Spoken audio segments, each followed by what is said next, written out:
to Rainbow Mennonite Church, and we're coming to you from the Rainbow Community Garden. There are many different ways that we worship, and worship has probably looked a little bit different for all of us during this pandemic.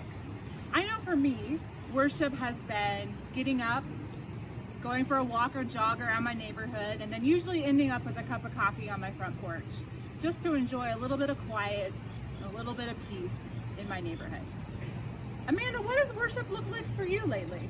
Worship has been mostly the same experience that I've experienced in the past, and it usually involves doing something outside, in the garden, communing with our earth, and enjoying peace and tranquility in the great outdoors. Well, it's funny that you say that, since today we are here in the Rainbow Garden. Yeah, we are. And so perhaps we can learn a little bit more about your worship, and maybe you could take us on a tour of the garden and show us some important things to you. Great. So I'd be remiss if I didn't start by sharing about how this Rainbow Community Garden is celebrating its 10th season of growing here in the Rosedale community.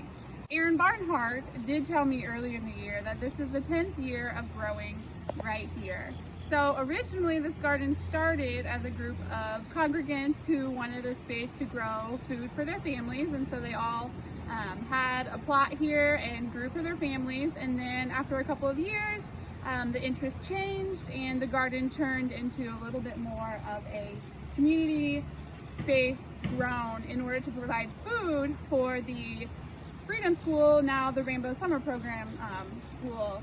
So it has over the years been grown for a number of different ways, but for the most part the produce has been grown with the intent of providing healthy food for students during the summer program.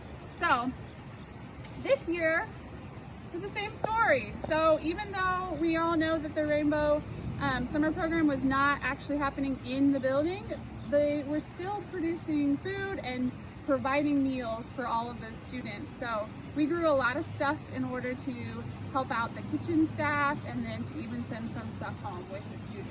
At this current period of time, clearly summer program is done for, and we've just been growing things that we can still share with the community. So the garden looks a little bit different. Earlier in the season we grew a ton of potatoes and onions and greens that all went into the kitchen, and garlic went into the kitchen. And right now our biggest crop that we have are some sweet potatoes. It's kind of a funny story. This year we've had a big issue with deer in the garden. We're here inside of Rosedale, but those deer, they live up there in the trees and they just love being able to come down here and munch on our sweet potatoes. So we've had to get a little creative with trying to create little structures to try to keep the deer from just eating all the sweet potatoes. But we know that Aaron over the years has grown a lot of sweet potatoes and made pies and shared those with the community. So sweet potatoes have always been a primary crop.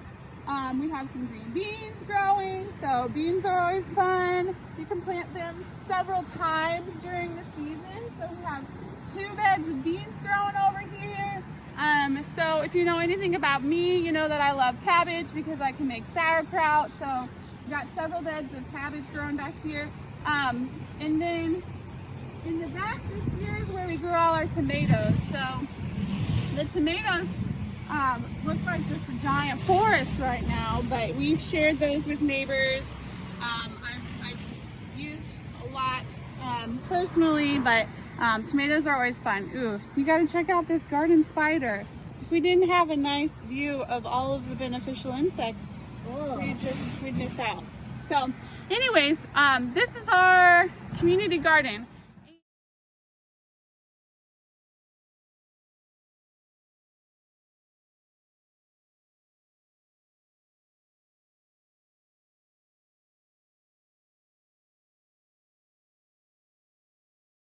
What do you think about maybe trying to find some squash? I would like that because I'm wearing my gardening apron right now. That's and I would right. like to harvest something for my apron. So how do we find squash? Okay, well, we can head on back over here to the corner. The squash has been fun, but we grew a bunch of spaghetti squash that I harvested earlier this week. And back over here we have some giant winter squash. I'm still not really even certain what's going to come out of here. But there's some acorn squash in the back. So Well, let's get after it. Ooh, I found one. Can I just pick it? nope, that's Oh. not an acorn squash. That's one of our other winter squash that still needs time to ripen. a This little is bit why more. I am not the garden expert. All right, so now we just, you find they come Woo! up really easy. Oh, and there's a bug. So squash bugs are really prolific around here too, which is why it's kind of all dying, but oh well. Hey, well, this has been fun. Do you think we should go next door to the Rainbow Orchard now? Sure. All right, well, in case you didn't know, in addition to having a rainbow garden, we also have a rainbow orchard provided to us by the Giving Grove. Woo! So come with us, Rainbow. Inspiring, row by row, gonna make this garden grow. Gonna keep it low, gonna make it fertile ground. Woo! Inspiring, row by row, God bless me, seeds I sow. La la la la la. Till the rain comes tumbling down. We're really sorry, Jesse. We need to work on our memorization. We'll be inspiring, row by row. Oh, here we are. We planted these fruit trees here. And my friend Terry Ross helps to manage this community orchard. So, really quickly, what are the trees growing in our community orchard? All right, so the trees here, we have a number of different types. This is a big giant peach tree, and we have several different Asian pears, apples, we have some European pears, and we have some jujubes, which are really unique. We have elderberries. I think some of our friends made elderberry syrup this summer. I did. We have clove currants. Let's take a little bit closer look inside. So again, our community orchard was planted 3 years ago by a group of volunteers, and it is for the community. So if you didn't know, there's an orchard here. Produce that's grown here is to share with our neighbors, to share with folks in the church. So anybody in the area can harvest. This is really the first summer that we've had any bit of a harvest here in the orchard. And come check it out. Well, Amanda, I think that might be all the time we have for today. She's going. The fig tree. We have to go see the fig tree. Come with us. Isn't this biblical figs? Sure. It's a fig tree. We'll have to ask Ruth about that one.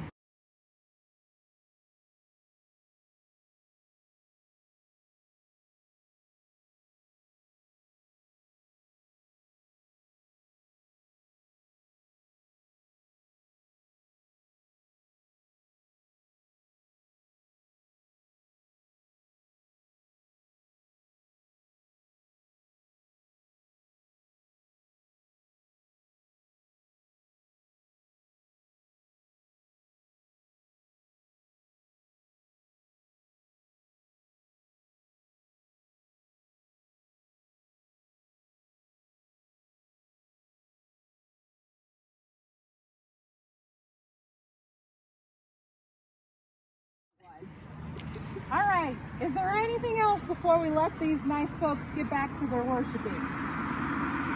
If anybody wants to get involved in our Rainbow Community Garden or Orchard, we would always love to have more friends come out and join us to experience, the peace and tranquility there is to be had outdoors, communing with nature, and just being out in our community. Getting to know our neighbors, our neighbor Raymond, pass some produce over the fence. Getting to know others around the community is really what this space is all about, and being able to share the prosperity that we have with others. That's great. Well, thanks for telling us about how you worship, and we want to just wish all of our rainbow friends a wonderful day. Peace.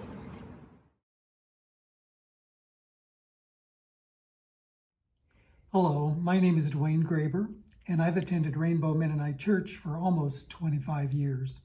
I recently joined the Welcoming Committee at Rainbow, and on behalf of that committee and the entire Rainbow congregation, I want to say a special welcome and hello to those of you who might be new to Kansas City or new to our Rainbow YouTube channel.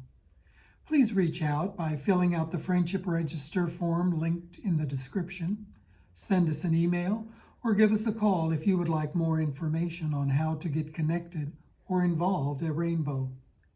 Even though we aren't gathering at the church building right now, there are other ways we are staying connected and active in our mission to worship, serve, and learn. We hope to hear from you soon.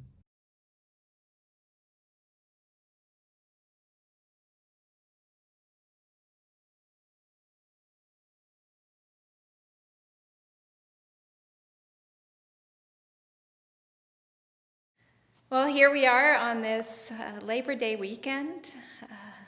I am sitting here in a room just off of the Rainbow Sanctuary called the Wesley Room. I'm imagining your faces all in front of me. Thank you to Tara and Amanda for that wonderful welcome, and of course Dwayne for reminding us of this kind of new world of our Rainbow YouTube channel and who all might be joining us.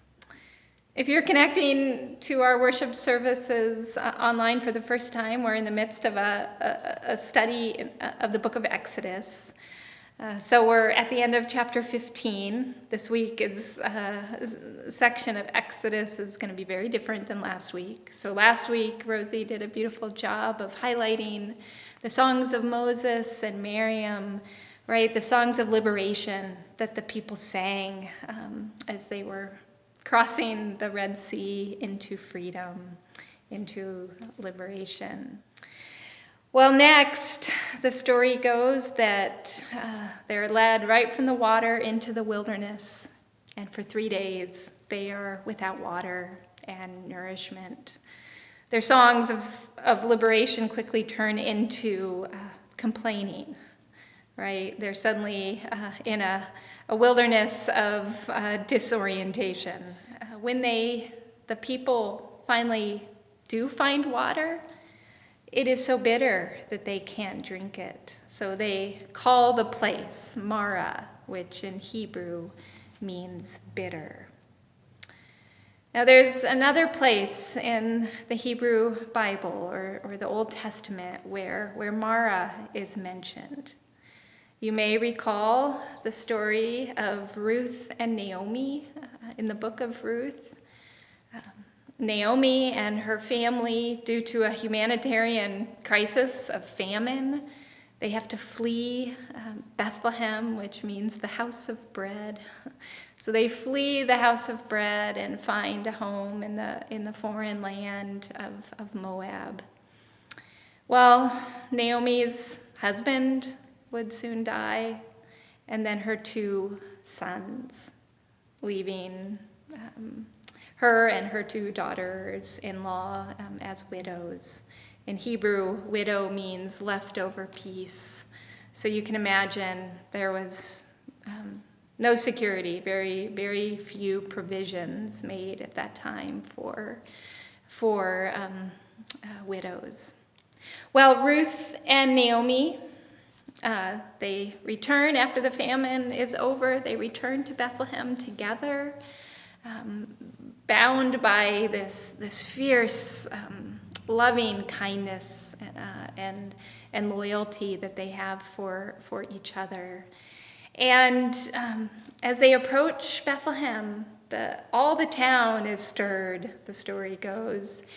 And the women are wondering, who is this returning? Because they don't recognize Naomi. Is this Naomi? They said, or they asked. And listen to what Naomi says in return. Call me no longer Naomi, which means pleasant in Hebrew. No longer call me Naomi, call me Mara, for the Almighty has dealt bitterly with me. I went away full, but the Lord has brought me back empty.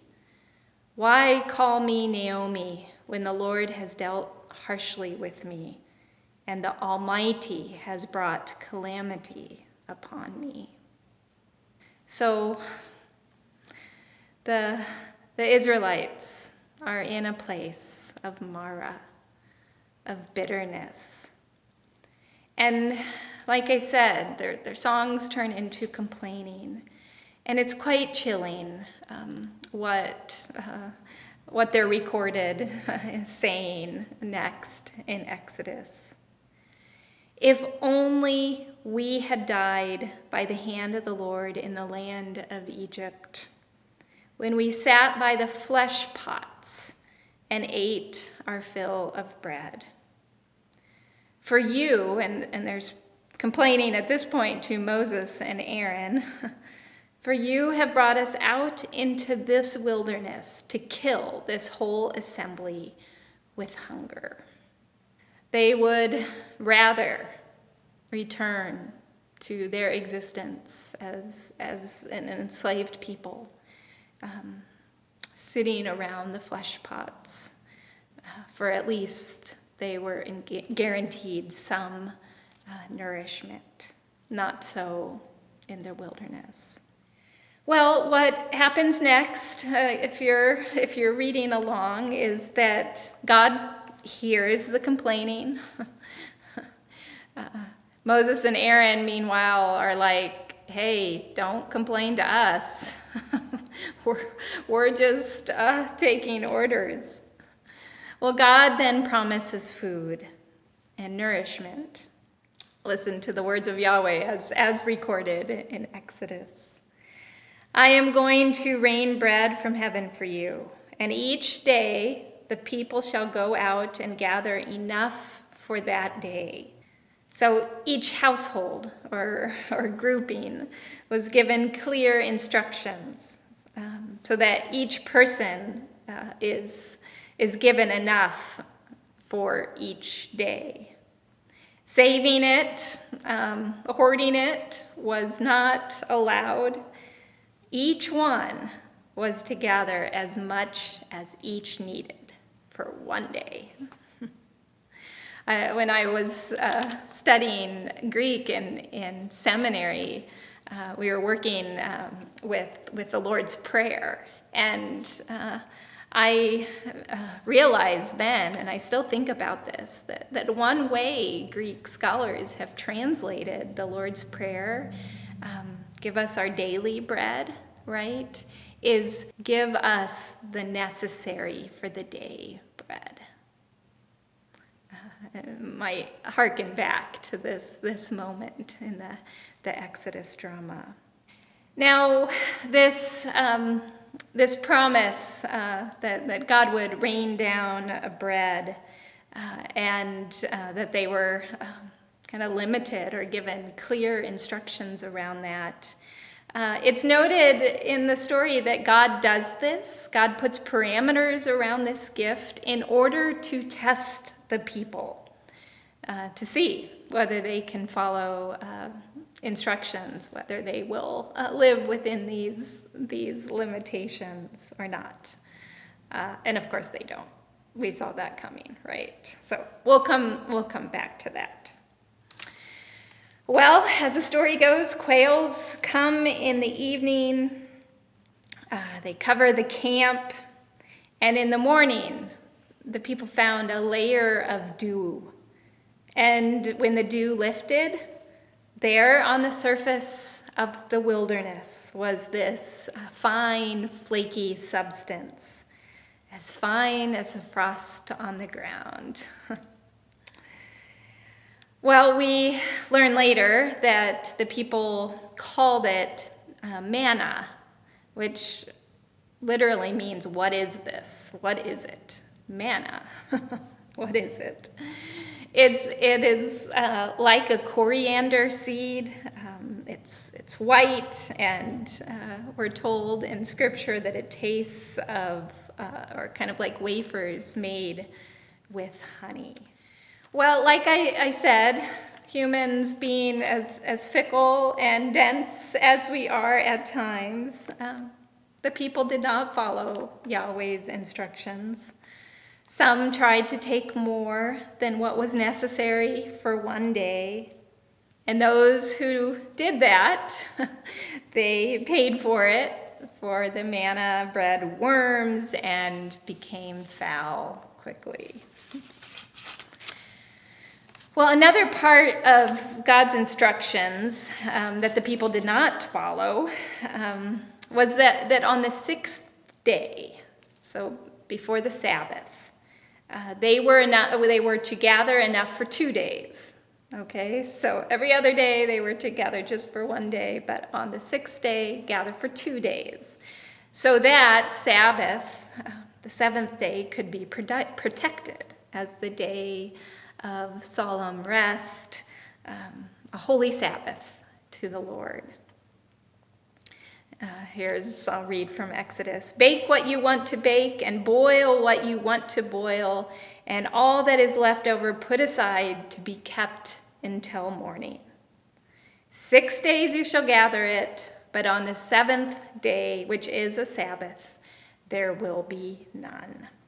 Well, it seems that some tried to follow these instructions, some succeeded, some failed.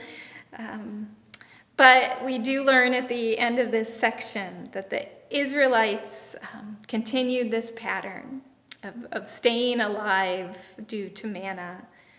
And they ate manna for 40 years until at last they arrived to a habitable land. Well, many of you have written to me or contacted me to say that you're doing your best to follow along with this Exodus series. Some of you have read it to the end. But a common thread in some of your responses, in many of your responses, is just feeling constantly baffled and even bothered by how God is portrayed in this story. Even just this idea here that God would set up rules and limits just to test the people doesn't always kind of match up with how we've come to understand God's life and activity in the world. I will say that the 2 weeks that I spent in Palestine and Israel was eye-opening as I thought some more about the wandering kind of wilderness of people. One day in particular, we were detained by Israeli guards. It was a bit frightening. I had good people, good leaders around me, so I felt fairly secure. But it was a whole day of sitting in the hot desert sun without water by the end of the day. And just reflecting on the fact that so many of these stories are written for and about a desert people trying to survive with no homeland, to call their own. As Melissa Fleur Bixler writes, the people here are preparing for a life they do not yet possess, a way of life that is yet to be. The Hebrews, she continues, have escaped from slavery in Egypt, led by Miriam, Aaron, and Moses, into the wilderness. And here, before they receive the commandments, they are captives to the desert and to wandering for 40 years. End quote. In other words, we'd probably complain and be bitter too, right?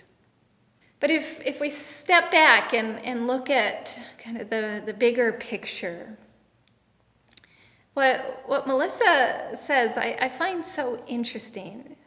She feels like the arc of this story and much of these early pages of the Old Testament is a picture of God getting the people ready, right? Preparing them for a new life. Here in the wilderness, God is giving the people, or just starting to give the people, instructions for the world opening before them. God is starting to stitch together a form of life for a people. So that includes, Sabbath keeping. That includes not taking more than you need. So God is preparing a people for how to live in relationship to God, to the world, to the resources around them, and in relationship to others in the community. There's a phrase that gets repeated here in Exodus, but also in so many of the other early pages of the Old Testament. And that phrase is, "I am the Lord," right? It's scattered throughout.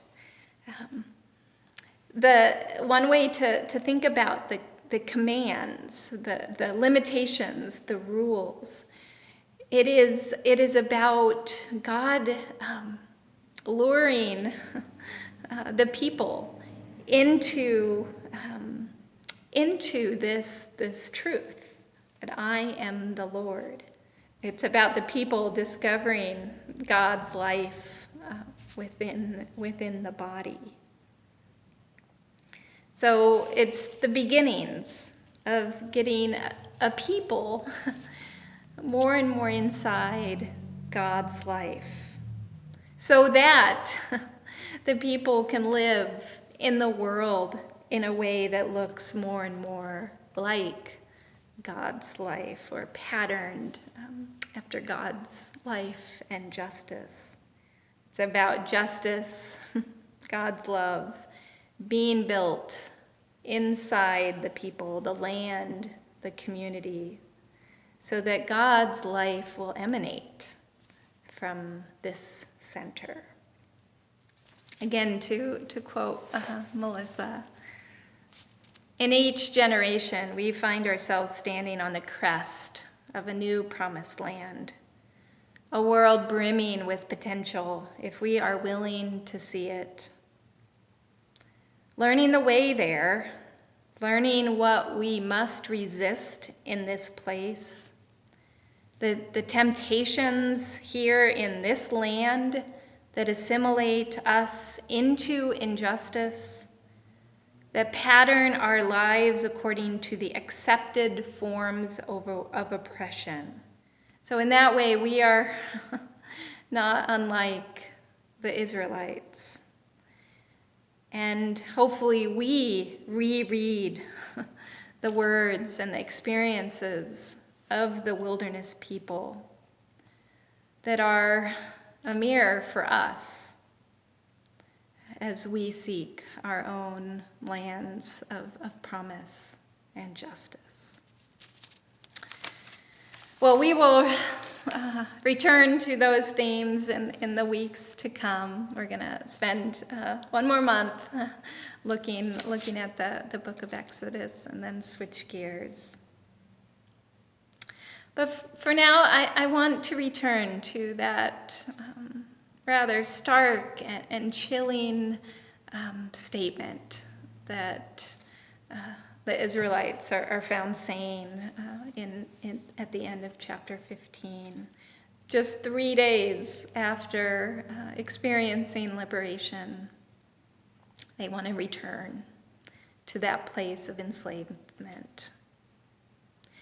I've been going on lots of walks recently, and been enjoying walking around the Nelson Atkins Museum of Art. And I've lingered here outside more recently. It's such a haunting, stark piece. Of course, it's open to interpretation, but many see in this victims of war or other crises, people who are dismembered, forced to assimilate, separated in body and spirit, crying out to become a body again. As I stood here recently, brought this and tried to bring this closer to home, thinking about the grief and loss, change, that all the ways that people close to us in this city, perhaps in our families, the ways people continue to be separated, cut off from their own sense of self. One of my good friends, always her timing is pretty extraordinary. She often sends me messages when I so need to hear them. Listen to what she wrote to me recently. I wrote this and wondered if maybe you could use it too. I hope you don't need it, she says, now or ever, really. But I know you work with folks who do all the time. Maybe that is what it's for. Note to self on worst days. When the sadness overtakes you, please remember there are so many parts of you outside of the sadness, waiting to be remembered. They love and miss you.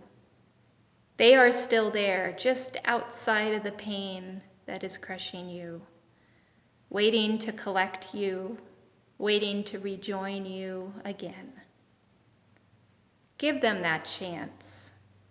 Push through one more darkness. You can do it. Try one more breath, one more, one more, one more.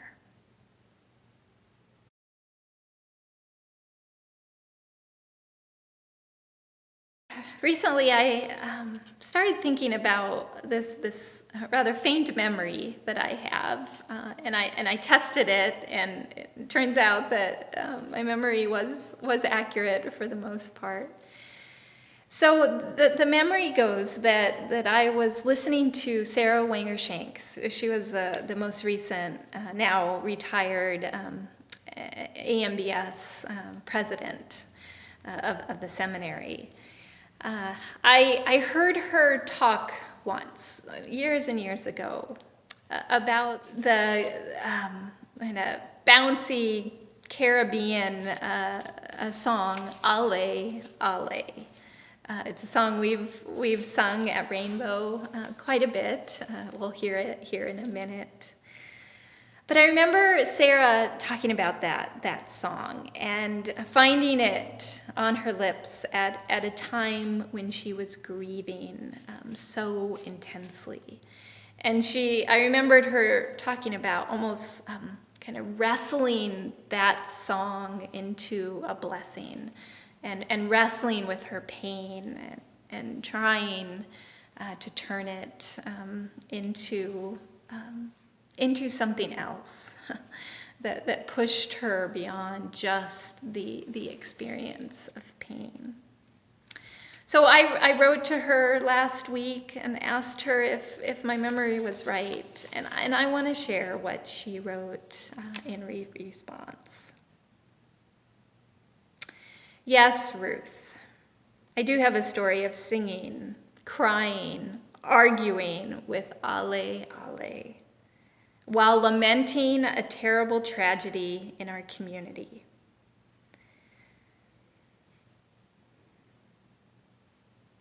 She then went on to say that she recently drew on that memory for a book, a chapter of a book manuscript that she has just submitted.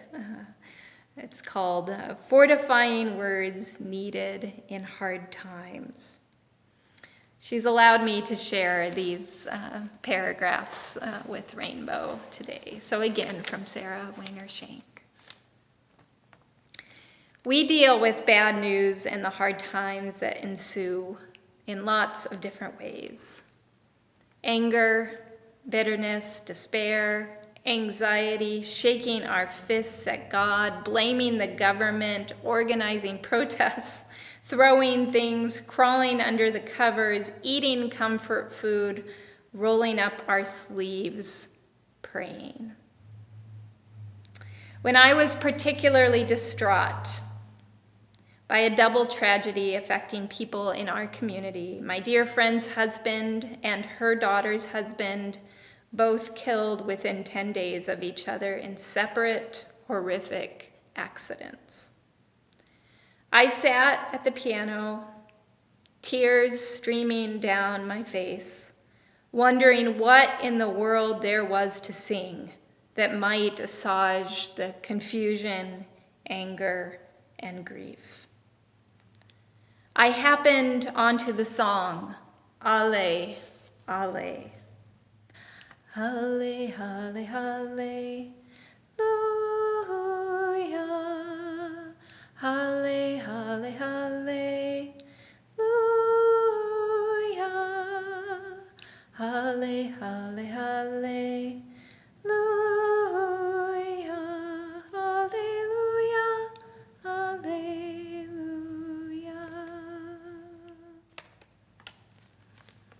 Again, this is a Caribbean traditional song arranged by John Bell. Well, Sarah said as she began singing this song that her rational brain kept vetoing the song, right? Wrong song, wrong song. Who sings alleluias when experiencing such loss? Where's the mad, sad, angry song I should really be singing? Yet as I pounded the keys, the song began to possess me. I played and sang on and on and on, louder and louder, with no desire to stop. In the process, I found that I was transported to another place, a place where God is God, no matter what. The change happened inexplicably, without expectation, and it was real, she said. Well, she goes on to say, and I think probably many of us can share this, that bitterness, grief, and anger come quite easily for her. And that much of those feelings are actually a healthy response, arising, she says, out of a deep comprehension that tragedy, injustice, abuse, illness are not right or good or fair. We must not lose our edge, she says, or the passion to name brokenness for what it is. And without the sacred language of lament and anger, animated by a fierce devotion to justice, love, righteousness, and peace, we can also become trapped in fatalism and despair that the world is broken beyond repair. I want to thank Sarah again for sharing these words with us at Rainbow. So whatever bitterness, anger, grief feels near to you this day, may you also hear a true and a real Alleluia in the midst of the pain.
Well, let's get after it.